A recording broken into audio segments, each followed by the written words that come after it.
My friends, we are officially in a brand new era of Nintendo. I've had the Switch 2 for over a month now, and I've dug into everything. The features, the hidden details, the Easter eggs, all of it. And today, I'm bringing you my full review. I'll be scoring the Switch 2 across 8 key categories, each out of 10. By the end of that, we'll have a score out of 80. Then I'll give my personal verdict on the console out of 20, leading to a final score of blank out of 100 for the Nintendo Switch 2. Starting with one of the more exciting categories: performance, power, and accessories. This is always what you look for first in a brand new console, and the Switch 2 is Nintendo's most powerful. Throughout playing this, mostly in TV mode for the past month, the 4K is a real game changer. I mean, I kind of forgot for a while what it felt like for Nintendo games to look good. I mean, some of these games couldn't even run, so having an actual powerful system has been brilliant. Along with that, load times have been reduced across the board. All Nintendo games so far have been pristine. I didn't even mention the 120 frames per second that you're also able to get. And of course, maybe some third-party games will run better on a PC, PlayStation 5, Xbox Series, but for $450, and we'll talk about the price later, the power is legit. And trust me, for Nintendo to do that, that was no small accomplishment. They went to the moon. But in terms of the other hardware, accessories, the official Nintendo Switch 2 camera is a big draw, and I'll tell you, for $50,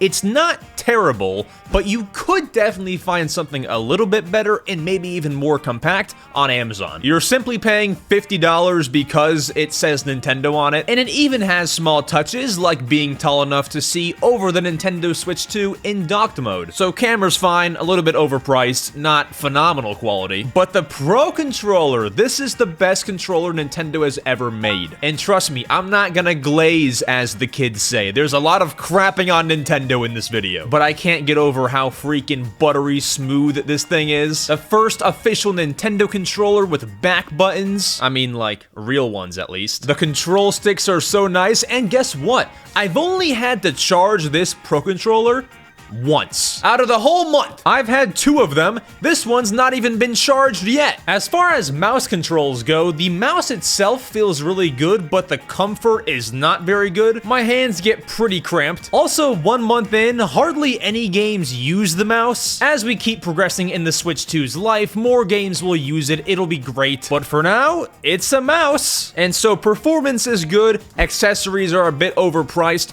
How do we rank the performance, power, and accessories category? Well, I'm going to go 9 out of 10. I'm a lot harsher later on, but at this point in time with the Nintendo Switch 2, I think that you're gonna see less complaints saying, the Nintendo Switch 2 is underpowered, it can't run these games. Now, we're in 2025. If we fast forward a few months and Nintendo games are running like garbage, I would like to walk back this statement, but for now, I think it is a 9 out of 10. Next, let's talk about my favorite, the Switch 2 home menu and new features. Let's run through these apps to start things off. I have a lot of good and bad. The Nintendo Switch Online app is a lot faster, I imagine due to the upgraded hardware and the app getting a partial redesign. Game chat is something I would love if I played online more. Every system needs some sort of chat and party system, and even though this one gets clowned because of the whole camera thing, it works very well and it's easy to use. The news app gives you Nintendo news, but it's not comparable to the Nintendo Wii News channel.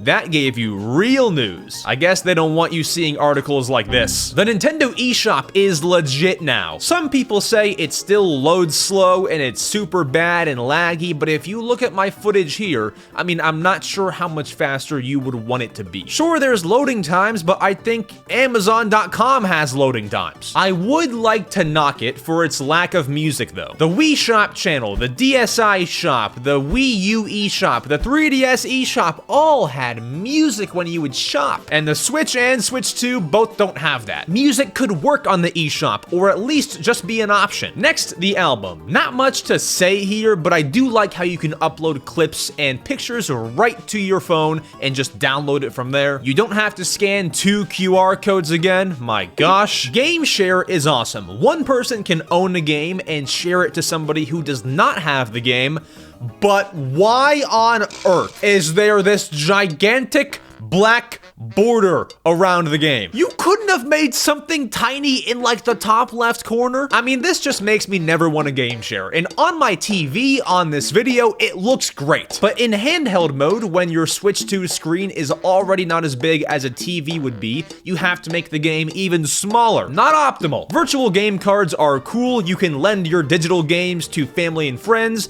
Although it's a touch confusing, it works well. And then the home menu itself is pretty much the exact dang thing from the Nintendo Switch 1, so not much of a comment, it gets the job done. I just miss when home menus looked like this. Look at the Wii U, they did it right. The Wii U had a social media platform called Miiverse. I found Drake on there. But what I do like is how the Nintendo Switch 2 has Easter eggs. The only one that really comes to mind would be the GameCube Nintendo Switch Online app. When you open it and tilt the control stick, the actual GameCube startup does play. But also, at the time of recording this video, where are the custom themes? I hope in a few years I can look back at this video and say, that part of the video is irrelevant because we now have custom themes. But 1 month into the Nintendo Switch 2, we don't have any. And while the Switch 2 home menu and its new features get the job done and introduce new things from the Nintendo Switch 1, it does lack a few things, especially that fun Nintendo vibe. And that's why I give it an 8 out of 10. It's smooth, it's solid, but not perfect. Now let's move on to the most controversial part of the Nintendo Switch 1.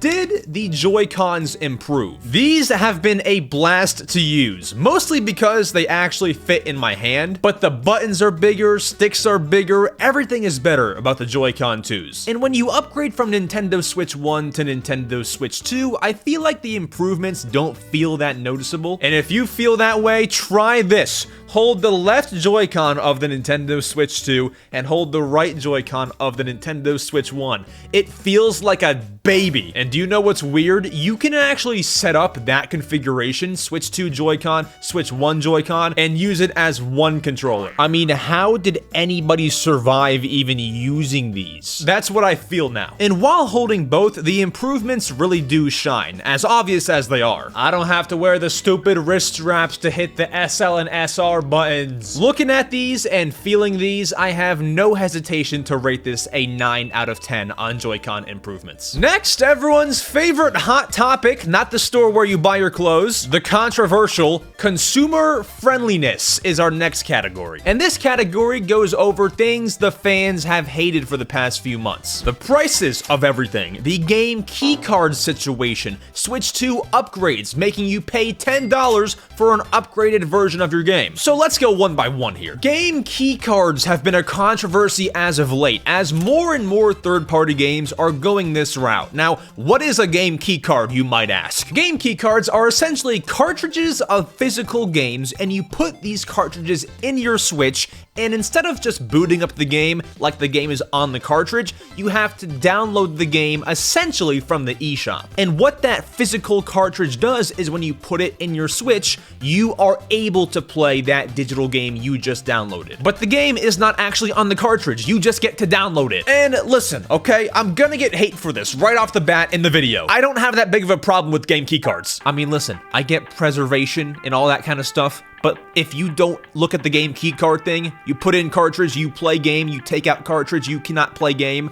It's like the same thing. But I mean, you get a physical game and loading times of digital games. That sounds like a win-win, isn't it? Only downside is if you're on a road trip, you have to wait until you have Wi-Fi to download the game. So I'm not in love with it. Now to discuss Nintendo Switch 2 upgrade packs. Things like paying $10 to upgrade your Zelda Tears of the Kingdom game from Switch 1 to the Switch 2 edition. I don't like this one bit, and let's talk about it. $70 was the price for Zelda Tears of the Kingdom, and that's kind of become standard across all major games, sports games, major 3D platformers, so that's fine, right? But the difference between Zelda Tears of the Kingdom and the $70 3D platformers that deserve to be $70, those actually run well. $70 Zelda Tears of the Kingdom never ran well on the Switch 1. In fact, there were tons of problems. But hey, to play Zelda Tears of the Kingdom in the same quality as those 3D platformers, you actually have to pay $80. $80 total for the full quality Zelda Tears of the Kingdom? That ain't right. Now, I give Nintendo some credit. They do try to make it easier on you by including it free with the Nintendo Switch Online Plus expansion pack membership, but I know not everyone has that, so this still sucks overall. Now, let's talk about the price of the Nintendo Switch 2, its games, and accessories. Starting with the console, guys, I'm gonna crap on Nintendo a lot in this video, as I've said, but am I crazy to say I think this price is fair? $450 is in the same range of the Steam Deck, and they're a similar kind of system, so that's just what these sell for. That alone could justify it, but you're also going from the $300 Nintendo Switch, which nobody really had a problem with that price. You're paying $150 extra for exclusive games for 8 years to come, 4K power from 1080p power, a higher quality screen, an actually functional UI system. Am I crazy to say the price is fair? However, accessories are not where it's at.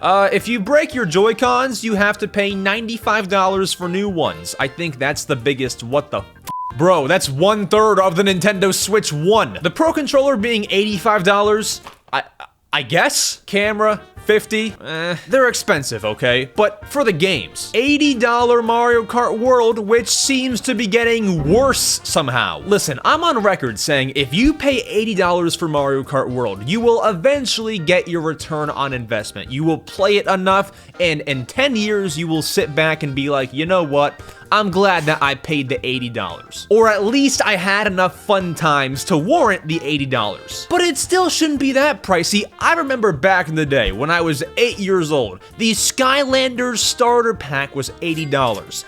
And for me back then, that was always a mission to save up enough money to go and buy the starter pack. It was a whole thing. Whereas if a brand new game released, I could usually just go and pick that up. $80 was a hustle, and I can only imagine what kids in this generation are feeling. It's not fun. I mean, customer and consumer friendliness is not great, and I give this section a 4 out of 10. Next, we gotta talk about the Nintendo Switch 2 display and audio, because a lot of the time, you are playing this in handheld mode. Now, starting off, the screen is beautiful. Even though it's an LCD display coming off of the Nintendo Switch OLED, it looks very comparable and bright and colorful to an OLED screen. And going from Switch OLED to Switch 2, my experience is not ruined. On paper, LCD versus OLED sounds bad, but when you get it, you might not even notice it. The audio is also a lot better, and it gets pretty freaking loud. I mean, I have no complaints. The screen is bright, vibrant,